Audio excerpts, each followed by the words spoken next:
तर मित्रांनो, मेटत्याचे शिंगरे काका आपल्या बरोबर आहेत. ते पण थोडी माहिती आपल्याला देतील. जुने महाबळेश्वर आपले कसे होते काका, सांगू शकाल? जुनेच महाबळेश्वर असं होतं की पूर्वी फॅट चालायच्या आपल्याकडे. फॅट, अंबासेटर एवढे हॉटेल नव्हती आपल्याकडे.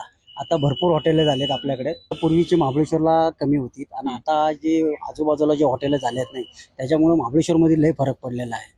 कारण कस्टमर जेवढे आहे ना ते आजूबाजूला आउट साईडलाच राहत आहे. जसं की टापोळा टापोळा साईड म्हणा, बोंडारवाडी, अवकाळी, भुताड वगैरे, मेटतळे, वाडा, कुंभरोशी या साईडला भरपूर लोक थांबलेले आहेत. त्याच्यामुळे महाबळेश्वरचे जेवढं पब्लिक आहे ना तेवढे येतच. पण महाबळेश्वरमध्ये या हॉटेलचा परिणाम झाला किंवा टॅक्सी धंद्यात परिणाम झालेला आहे. आता लोकांनी एप्रिल मे मध्ये लोकांची भवानी नाहीये, अशी परिस्थिती आता इथे निर्माण झालेली आहे. तर पूर्वी असं नव्हतं.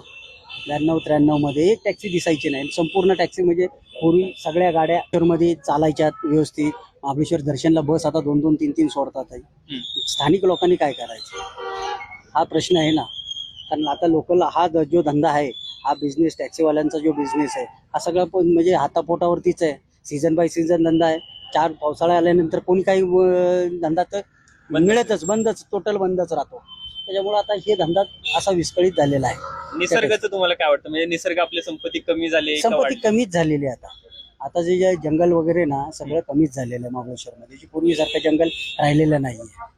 तुमच्या वेळेला दिवसभर भाडं जरी मारलं तरी घर खर्च चालत होता. आता व्यवसाय एवढा कमी झाला किंवा पर्यटक एवढे कमी झाले, त्याचं कारण एक हे असू शकतं, पर्यावरण आपलं कमी झालं. पर्यावरणच कमी झालेलं आपल्याला. आपण एवढ्या सुविधा प्रोव्हाइड करू शकत नाही. आणि पर्यावरण कमी झाले. आता सिमेंटचे महाबळेश्वर मध्ये प्रॉपर सिमेंटचे रस्ते नको होते. एक्झॅक्ट रस्ते तर डांबरीकरणच पाहिजे होते. पूर्वीचे जे डांबरीकरण आहे ना, आता सिमेंटच्या रस्त्याने काय होतं, हीट निर्माण होणार आहे. आताच टेम्परेचर बघा महाबळेश्वरचं काय चाललेलं आपल्याला. ते झालं. एवढंच बोलतो, बाकी काय. काकांनी आता माहिती आपल्याला चांगली दिलेली आहे. तर अशाच माहितीसाठी आपल्याला फॉलो करायला विसरू नका.